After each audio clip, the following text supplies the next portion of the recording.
All right, everybody, welcome back to the Real Collective podcast. Hope you guys are enjoying it. If you are, please, as always, feel free to share this with your friends, like and subscribe either on YouTube, on Spotify, on your Apple Podcasts. Brenda's not here today, but we do have a special guest.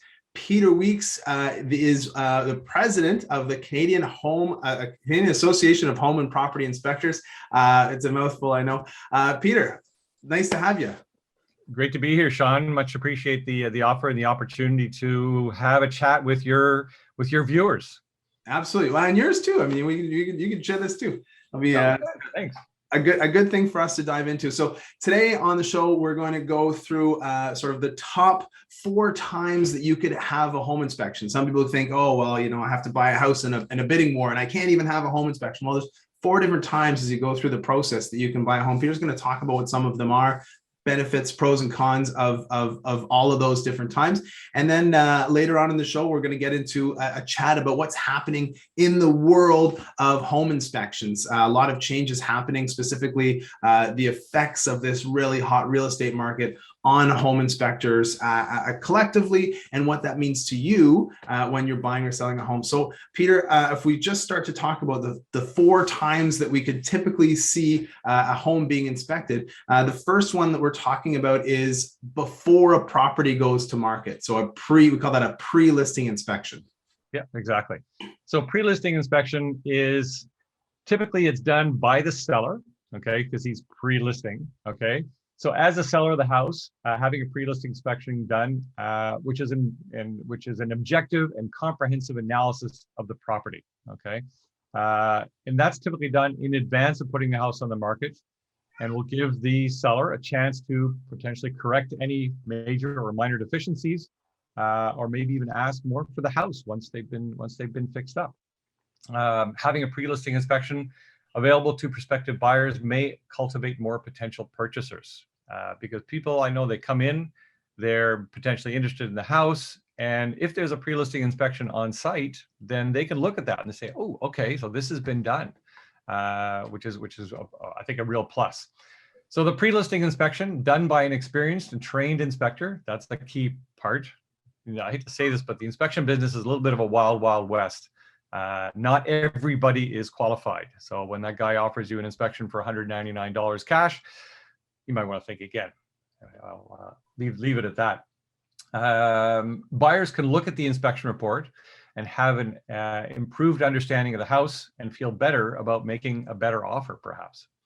As a buyer, you should always ask the seller if you'll be providing a home inspection report for review, and if the inspection would be available for an on-site consultation. So that's where, if there's a pre-listing inspection, they can then contact me and say, look, we've got a pre-listing inspection. Can you do, I hate to use the word, but can you do a walkthrough with me on site where we can go through the report and talk about the deficiencies? And that's something, there's a fee for that. It's nominal. It's not the price of a full home inspection, but it's just basically to allow the potential purchaser to understand that there's always that fear that, you know, I'm in collusion with the seller, you know, we're best buddies. And so I'm going to write a report that, you know, I'm not going to mention about that big crack in the foundation or something like that. No, we can't do that. We just absolutely not. Our code of ethics, our standard of care, all that kind of thing prevents us from doing that. But unfortunately, there is that perception by buyers that a pre-listing inspection may not be accurate. Okay, so yeah, that's a pre-listing inspection. And there's also, yeah, there's the fear that it might not be accurate, and there's the fear, like you mentioned before, that the quality of the inspector isn't up to snuff, as it were, right? And so there's sort of a fear two ways. There's also, as realtors, we've seen you know, a number of pre-listing inspections before. There's always sort of a caveat that says, you know, this inspection is done for the benefit of the seller and is reviewed by the buyer. And, you know, sort of, you know, I guess the problem is when somebody pays for the inspection, it's their inspection, right? It's not the buyer's inspection, it's the seller's inspection. So there's some not issues or shortfalls, but something to but potential apprehension, and I understand that. Keep in mind, this is something that does come up quite often. It goes back to potential liability. So if the home inspector, okay, does the inspection for the seller, And then a potential buyer comes along, sees the report, or perhaps I do a walkthrough with discussing the report with the client. Is there any liability on the home inspector?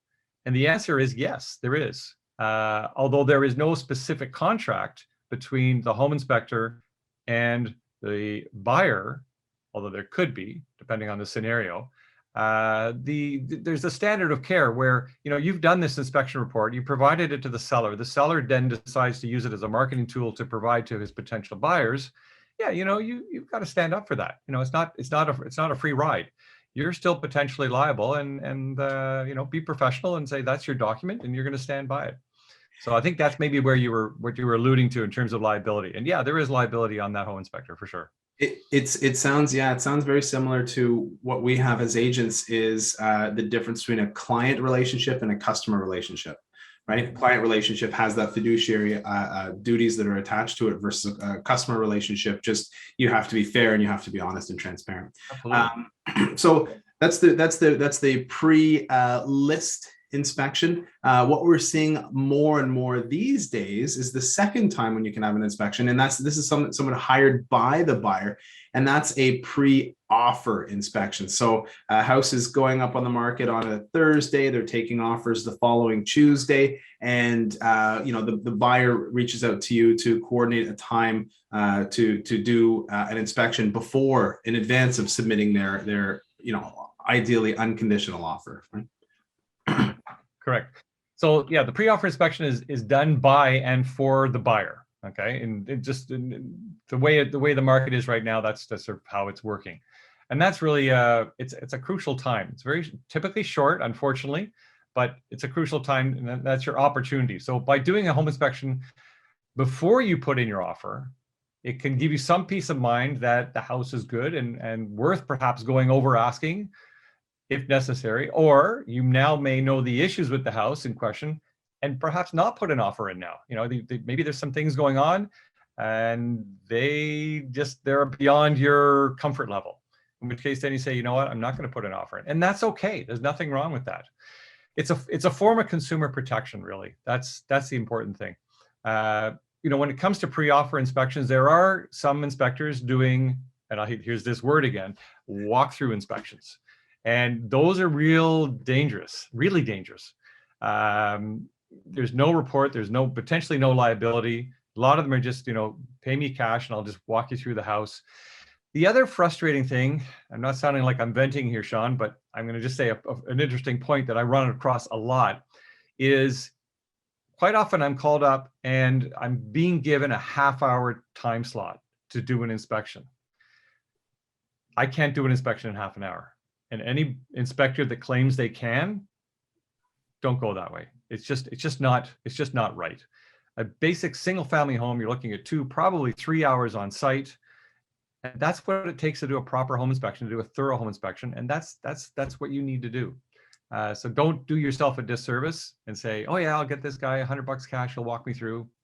Anyway, and I'll say that to inspectors who may be watching this, and also to realtors who are watching this. And that's something that, and also for potential consumers and buyers, make sure you're just aware of that. Yeah, there's a big difference between, I think, being in our industry and understanding how all of the mechanics of it work versus some of the people watching might not be in our industry and understanding how all of the mechanics work. So I think most realtors, most home inspectors know, I hope so, that the 10% of the what is the word?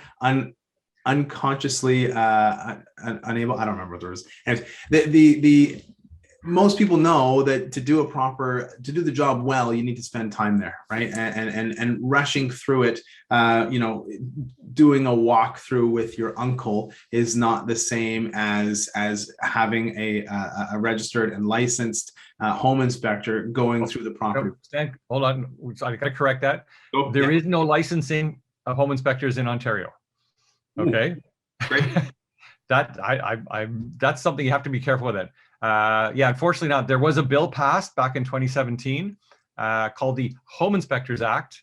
That was with the Wynne government. Then the current government came in power, and it's been put way on the shelf, unfortunately. Low priority.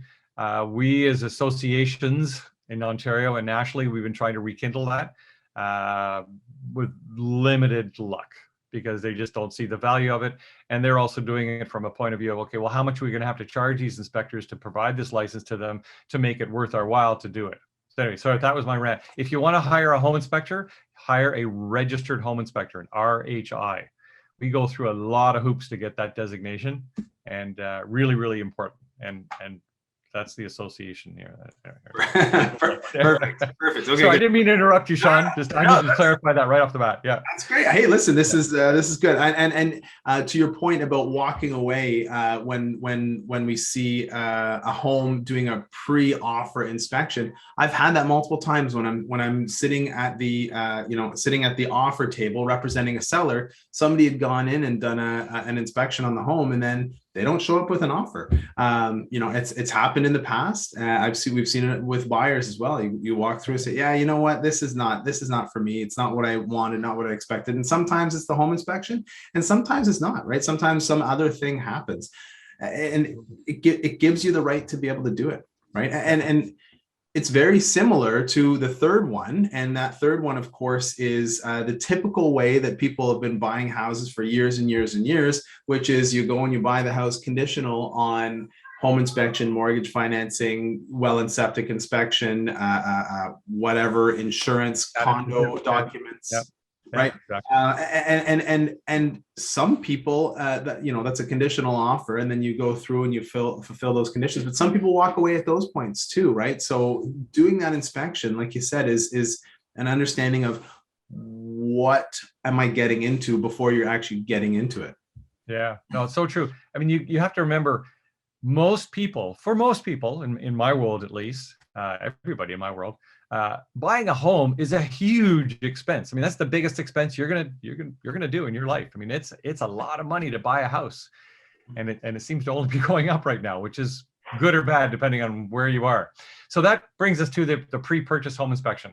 So pre-purchase home inspection is designed to teach you about the house, so you can learn what the systems are, how it works, the good, the bad, the ugly kind of thing. Home inspectors are trained to recognize defects in homes.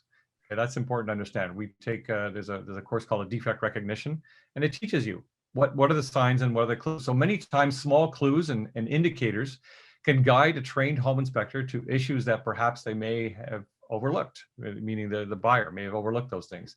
Mm-hmm. Stains or walls or ceiling cracks, cracks in odd places leading to plumbing problems, defective heating systems, cooling systems are just a few of the things that we look for. Okay, every home has issues. I've inspected literally thousands of homes, and I have, with the exception of one where I came really, really, really close to finding a perfect home. It was an Alta Vista. I remember the older fella, he was a 90-year-old selling his house, and he was so proud of his house, and he had the right to be. It was an amazing house. He did so much. Anyway, I'm getting off topic here. Sorry. Where are we here? Every home has issues, and knowing about them and how to deal with these issues is key. So not only does the home inspection give you an idea of what's going on that day, but it also gives you a lot of great information going down the road and saying, yeah, okay, here's some things that need to be done in 1 year, 2 years, 3 years, 5 years. Here's some maintenance things, shutting off valves, taps, things like that for the winter. And then, back to the pre-purchase home inspection. Back when the market, we'll say, was normal, which was quite a few years ago, I'm afraid to say, in the normal market, deficiencies that we find can possibly be brought forward, and you could then, again, back in the olden days, you could potentially renegotiate the price. So let's say I go in, do the standard home inspection, and there's a, $20,000 crack in the foundation or something. That they can then say, well, look, we all didn't know about this. I know you were asking this. I have to do this, and then you can renegotiate that price based on that new information. And quite often in the situations like that, it's new to everybody. And that's not unusual, where I come in and do an inspection, find something big or a structural issue, trusses that get crushed when the guy's re-shingling his roof. They bring a big crane in, drop a whole bundle of shingles on the roof. Everybody thinks it's fine, and then they go to sell the house a year later. I look inside, and great. And again, nobody knows about it. The seller didn't know, the buyer didn't know, but now we know. So that's sort of where we're at in that. Okay, you want me to go straight into the last category? No, I'm gonna jump in real quick. I was gonna say a lot of for whatever reason, maybe it's the age of the homes that we're selling, but a lot of the times the other thing we're finding that people don't seem to know about or have started to care about more is vermiculite and the potential for asbestos in the vermiculite in the attic. Again, it's an attic thing.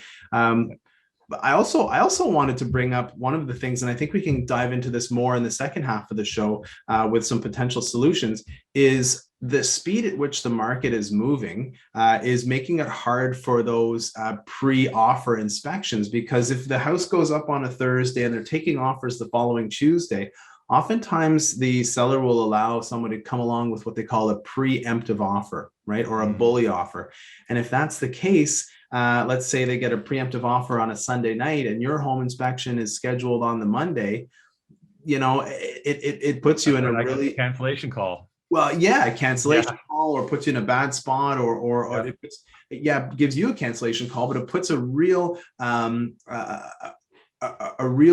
pressure on that potential buyer who has to say, hey, either I submit an offer with an inspection clause that lasts for 2 days, or I submit an offer without an inspection clause. And that's a big risk, obviously, for a buyer client to take. And the other thing I wanted to mention is, and I think we sort of talked about it a little bit, I had an inspection on my brand new build when I bought maybe 10 or so years ago. And when I had the inspection done, I had never owned a home before. I didn't understand how any of the systems worked. I didn't know that I had to take the screens out in the wintertime to prevent fogging, right? So having the home inspector go through, there wasn't a lot to find in a brand new, well, there still was stuff to find in the brand new home, but knowing how all of the systems worked was a big part of going through and following the inspector around and saying, like, oh my gosh, I've got a lot of work to do here in terms of maintenance. No, that's very true. I mean, when you own a home, there's a lot involved. I often sort of jokingly say, you're going to do all the maintenance on the home. You go from one end of the house to the other end of the house. You think you're all done. You can forget about it. No, guess what? It all starts again. You go back and maintenance is nonstop. But that's, it's your home. You spend a lot of money on it. It's an asset. It is not some people could call it a liability, depending on the house. But for the most part, a home is an asset. It's something you're going to carry with you for a long time. You have to maintain it. Admittedly, there's some homes I go into and I shake my head. I'm like, why you've done nothing for 40 years. Why is this? You got to do these things. And back to what you were talking about in terms of new homes, for the most part, most new homes are they're okay. But then there are those that are just, it's kind of either they're really bad or they're good. There's not a lot of in between. And it's what we call, in the industry, we call it the Friday house. It was built and the guy finished it off on Friday at noon, took off early and said, I'll come back Monday and finish all these things off. And then he was sent to another job site. These things never got done. And they still sell the house. And I don't mean to slam builders. They're doing their best to provide a good product. But at the same time, it's important to get, what my preference is what I call the 30-day inspection, which is you've moved into the house, because once you sign that agreement of purchase and sale on a new home, you basically own it. It's yours. So I like to come in not for the PDI, which is with you and the builder, because you want to develop a good relationship with the builder. I come in about day 25 to 26, do my inspection to help them put in their report for the 30-day carry-on warranty, builder's warranty. So that's important timing. Yeah, I think that makes a lot of sense. And on that same note, that's going to bring us to number 4, which is what you call the homeowner's inspection. Yeah, exactly. So homeowner's inspection really is a maintenance inspection. In today's world, way it's going, I get these calls. Hi, Peter, I bought this house. I just moved in 2 weeks ago. Can you come by and inspect it to tell us what we bought? I sometimes I cringe when I hear that. I think, oh, darn. But anyway, that's what it is. That's how it is. But at least that buyer, the now homeowner, is being proactive and saying, okay, let's make a plan. Let's figure out what we got. And we, go through the house and discover what you've bought. So hopefully it'll go well. If not, That's where having a thorough and dedicated home inspection report to review and guide you will be invaluable. Okay, really, really important from that perspective. This report will assist you with key issues that will need to be addressed and a timetable to prioritize the repairs.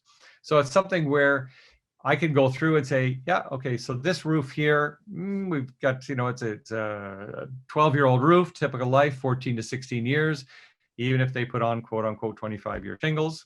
But that's the kind of thing that I'll be able to point out to them so that they can then say, yeah, okay, we're gonna have to plan for a new roof in the next 3 to 5 years. Or the furnace, maybe the furnace is an older furnace. It's maybe working fine today, but it's nearing what we call nearing the end of its expected life. And so that's where having that homeowner's inspection is really important. And then the report itself will give home maintenance tips and suggestions for any maintenance going forward. Caulking of windows, just the usual homeowners things. One of the things that I provide for my clients in my inspection report is I think it's a 440-page PDF. There's a link to it at the very end of the report, and you can go through it, and it's generic information about homes, what to do, when to do it, how to do it. It's called the Home Reference Book, and it's a really, really good tutorial in a home, we'll say. Teach you how to keep your home in good shape. Well, hit on all those home maintenance things that we were talking about. So question for you, typically when somebody gives you a call after they moved in, is it oh no, we didn't realize that we were going to have this issue in our old house, we didn't have that issue, and now the windows are drafty, or the whatever the thing is, and there's some, oh, you know what, maybe we'll have Peter look at everything, come by and have a look at it. Is it normally like, or is it most people just like, yeah, hey, I bought this unconditional, I have no idea what it is, tell me what it is, or is it more issue oriented, do you find? Yeah, it's interesting. Usually with the call starts off with, I have a issue. So I am concerned about, I don't know, attic insulation, or as you referred to, some the windows are drafty, or the furnace is making a noise that I don't understand. Can you just come in and just look at that one item? And I chat with them for a while, and I say, well, here's a fee for a single item inspection from that perspective. Or look, probably better, let me just do a full home inspection on the home, and here's what I'm going to give you. And that's typically what it ends up being. I don't like doing single item inspections just because I'm focusing on just one item, when that one item may affect other items, or the reason for this is the problem is because this and this and this is happening, which are totally different aspects of the house.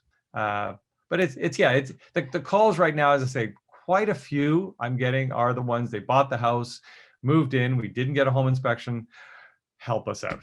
Yeah. I really like the idea of taking a holistic approach to the house, as opposed to it's the same with like health, right? You want to take a holistic approach to your whole body, as opposed to, well, my elbow isn't working well. It's all connected. The house is all interconnected. So. Absolutely. Cool. Your analogy when you're talking about doctors, in terms of holistic medicine or whatever it might be, what I often explain is, as a home inspector, I am a generalist. Okay, I know a lot of things about a lot of topics in terms of the home, but I'm not a specialist. Right. So what I do is I come in and I identify potential issues, and I'll say, okay, for that panel, here's some things I'm seeing. You need to get an electrician in and clean those things up. It's the same as you go to your family doctor. You go into the family doctor and you think you have a pain in your bottom right corner, and you think, oh, it's the stomach. Well, he pokes and prods and says, no, that's your gallbladder or something else. And then you go to a specialist, and that's where home inspection comes in. Remember, we're generalists. We're seeing the home. A home has so many systems in it, and we're there 2-3 hours, and we do the best we can to provide you as much information as we can. And the word I use is significant. My objective is always to see if there's anything significantly wrong with the property. Remember, I said before, no such thing as a perfect home. Every home has issues, just some are worse than others. That's all. Yeah. Oh, that's great. Thanks, Peter, for doing this. Make sure, guys, that you stick around for the second half of the show. Peter and I are going to have a little bit more of a off the cuff discussion about what's going on in the real estate world, what's going on in the in the world of home inspectors as well. Some significant changes with how the market is moving. Stick around, of course, for that. If you're liking what you're seeing, you're for sure, of course, subscribe. Hit the like button, share this with your friends, and on YouTube, put it in the background if you're doing some work and you like hearing our voices. If you don't like hearing our voices, then you're in the wrong place. So stick around for the second half. We'll be back then. In the meantime, have a quick listen or look to this, and we'll see you back in a couple minutes. This episode of the Real Collective podcast is brought to you by Real Collective. Real Collective brings together best-in-class real estate agents and collective experts in the field to deliver the best possible service to our clients. We govern ourselves with honesty, open-mindedness, and compassion. With diverse skill sets, our agents are able to serve a wide array of clients, including first-time homebuyers, first-time sellers, transferees, estate sales, investors, and rural, vacation, and luxury properties. Authenticity and transparency are pillars of our process, which allow us to put our clients at the center of everything that we do. Our years of experience and knowledge allow us to deliver prestigious service and optimal results. If you're interested in buying or selling your home, contact us today at realcollective.ca. Welcome back, everybody. I hope you enjoyed that. We're back, of course, with Peter. Peter, why don't you take a couple minutes? We didn't get a chance to dive deep into your background. So you've been doing home inspection for how long now? This November will be 20 years that I've been doing home inspections. Yeah. Just a brief background, if I could. I started in the construction industry back in the mid 80s. Built homes, kitchen, bathroom renovations, foundation work. I mean, I've done all sorts of things construction-wise. So I got a lot of sort of hands-on school of hard knocks experience, we'll say. I hit 40, my body started screaming and yelling at me. Things started falling apart. And then my wife, bless my wife, she said, "Peter, now you got to use your brain instead of your body." So that was in 2000. So by 2002, I took all the home inspection program at Algonquin, took a whole bunch of home inspection course programs, building code courses, the defect recognition course I was talking about earlier. Took that, so became my certification was a national certificate holder, and then it became a registered home inspector. So I've been involved in the inspection industry for, as I say, about 20 years. I've been involved, my own company here is in Ottawa. I work in Ottawa and on the Quebec side as well. It's Peter Weeks Home Inspections is the name of my company. So it's a fun industry, but you have to sort of it's all or nothing kind of thing. And I, being who I am, I sort of said, well, I got to put all into it. And then I started getting very passionate about the industry itself and trying to improve it. So I was a member of the board of directors for what's called OHI, the Ontario Association of Home Property Inspectors. Did that for a few years. That was very interesting to be part of that group. And then I sort of advanced a bit and became a director of the Canadian Association of Home Property Home Inspections. That was that one. And then had different categories. I was the secretary for a while, treasurer for a while, and then finally worked my way up to becoming the president of the association, which was, I'm not sure why I did that, because it's a lot of responsibility. Pre-COVID, there would have been a lot of travel, but I came in as president in the fall of 2019. Unfortunately for that, I haven't been able to do a lot of traveling involved in that across Canada. But it's very satisfying to be part of the development and standards, codes of ethics. I mean, there's so much that the acronym is CAPI. There's so much that we do for home inspectors across Canada. So that's a little bit about that. Now, if I could just sort of morph into it, things that I've been finding out, again, across Canada, is how the different systems work by province. So British Columbia, for example, they have a licensing regime. Alberta has a licensing regime. But that's it for Canada. The rest of Canada, there are no home inspection licenses required at all. Anybody can print a card, go out and start home inspecting tomorrow. And that's all it takes. So that's very frustrating from my perspective, because unfortunately, some home inspectors, well, I shouldn't say some, a lot of home inspectors out there are not qualified. And I know I touched about this earlier in our earlier episode, but that's really key. You need to have that training. Experience is really, really valuable. Cappy is in the process of developing a whole new mentoring program where there wasn't anything before. The testing that we're doing, we now have a national test, which we never had before. These are all things that need to be done to become a qualified home inspector. Again, a lot of my education was done through the Ontario Association of Property Inspectors, which was very valuable. But again, I'm looking at it from a perspective of across Canada, and that's really something that needs to be developed and needs to grow. Yeah, I'm thinking of it from the consumer's perspective. Is the way the market's going right now, and I think the issue that a lot of inspectors are having is there's not a lot of work out there because people are going and buying these houses without getting them inspected. I mean, I'm thinking about it from the consumer's perspective. What a big risk to be taking on, right? Yeah, it really is. For the most part, I would say probably 70% of the homes that are going through this process of no inspection, they're probably okay.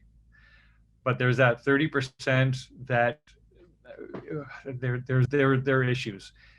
We do see some of them come across the media where they hear about somebody who bought the house of horrors and they moved in and all these things, bad things happened, and you do hear about some of that.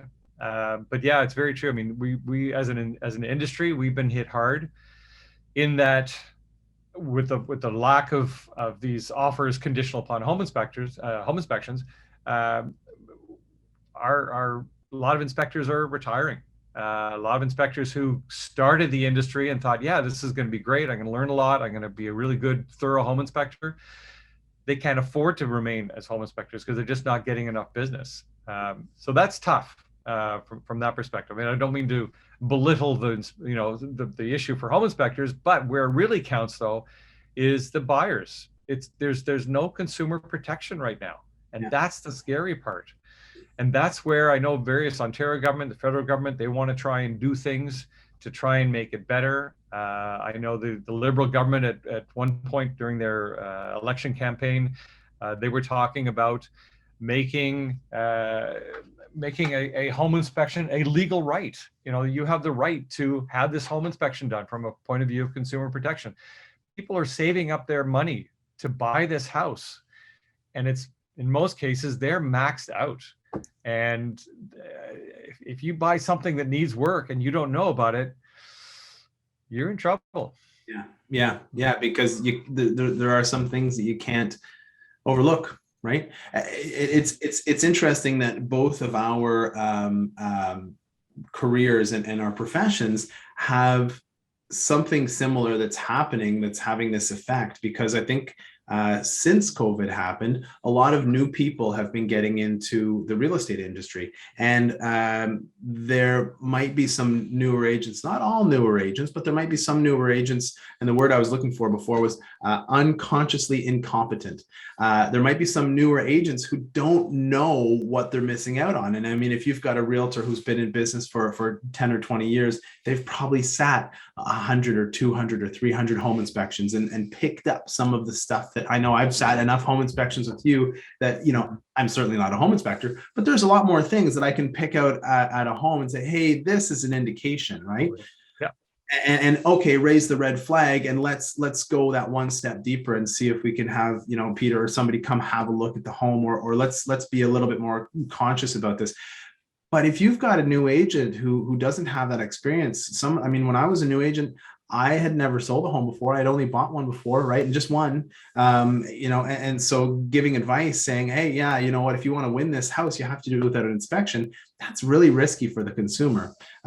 So, if there, conversation about mandates these days is not great, but if there is a way to mandate home inspections, I don't think that's ever going to happen. no, but Yeah. it is for the protection of the consumer. And I mean, you mentioned this before when we were talking off screen, is, every car that's sold has to have an inspection done before it can drive on the road. I mean, and it's not the case with houses. It seems incongruous. Yeah, it does seem a little unbalanced. It's something that, of course, I would love to say, yeah, absolutely, we want to mandate home inspections. Actually, on that note, interesting little tidbit, with my experience across the country, one of the things that Quebec right now is looking into, I've been part of their what's the word I'm looking for? Consultation. Their research. Yeah. Their consultation and the research they've been doing as to whether to do it or not is mandating home inspections for all homes over 25 years old. And that inspection is to be done by the seller prior to the sale of the property. From the last meeting I had with them, which was maybe I guess it was just after Christmas, that sounds like it's going to happen. I think they're going to do it, which would be very interesting to see how that plays out. I know out in British Columbia, they're looking at different perspectives as well in terms of how to. The interesting thing is that the governments all seem to be trying to figure out, okay, how can we resolve this real estate issue where this hot market is happening? It's a seller's market. How can government?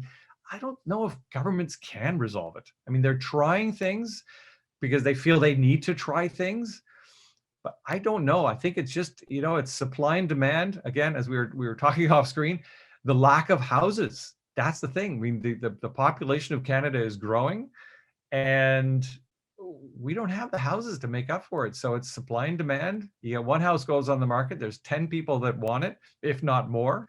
Who was it? There was a guy down in Toronto I was talking to just the other day, and he said there was a deal that went through in Toronto.